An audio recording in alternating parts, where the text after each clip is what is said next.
Robin, it is so good to see you. Thank you for coming. Of course. Tracy, you remember Robin? Robert and Anna Scorpio's daughter? Vaguely. She flew all the way from Paris to attend Mother's funeral. Lila was a wonderful woman. I admire her more than I can say. Thank you. Mr. Corinthos? Lila was a great lady in the best sense of the word. It was an honor to know her. What did I tell you? Every mongrel and gutter snipe Mother ever took pity on is going to show up here claiming a close personal relationship. And you're going to smile and welcome them just the way our mother would want you to. Now get in there. Amanda, thank you for coming.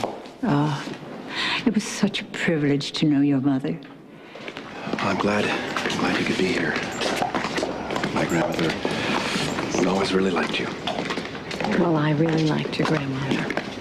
And I respected and admired her ability to be so generous with people and accept them without judging them.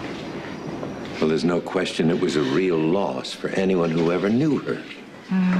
She treasured your friendship, both of you. Well, she gave so much to us through the years, and she always told those marvelous stories, like when you had to move up over Kelly's. Monica threw them out. Lila was welcome to stay, but she didn't want to desert Edward, whether or not he deserved it. Well, she always said that you were totally justified, and she loved having such a strong and intelligent daughter-in-law who stood up for herself. And she was always so grateful to you for letting them stay with you in your home. Well, Ellen gave me the house. Lila made it a home. Oh, it's so good to see you. Good to see you. Bread. How original. My mother would have loved it. She so enjoyed you.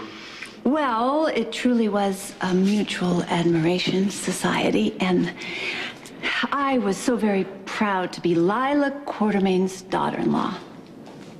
Well, I mean, you're the old one. No, I mean, you're the one that was before and then after me, but I got to be here for a little while. Yes, well, Lucy, and Kevin, thank you both for being here. Well, like everyone else, I sure admired Lila. And I think in a professional capacity, she was probably the only truly sane person, including myself, that I've ever met. Your mother gave so much of herself to the hospital. She helped so many people. Yeah, she did, including me. I mean, I would have never made it through some of those endless charity dinners without Lila to talk to. Our whole family loved her.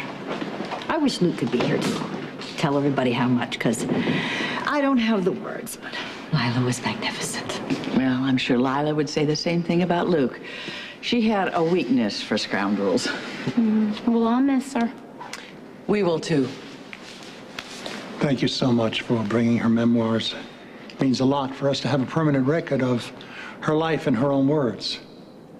It was an honor to be able to help her tell her story. She was an amazing person, and she loved all of you very much.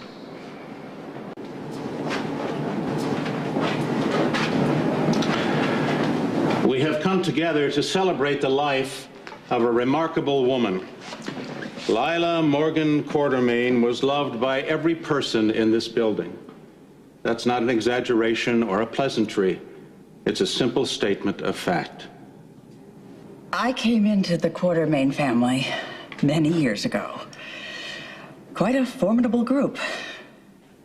I have to say, at first, I didn't love most of them. No, I take that back. I didn't like most of them very much at first. Lila was the exception. She was warm, she was gracious, and most of all, she was welcoming from the moment we met. There are so many superlatives to describe my mother.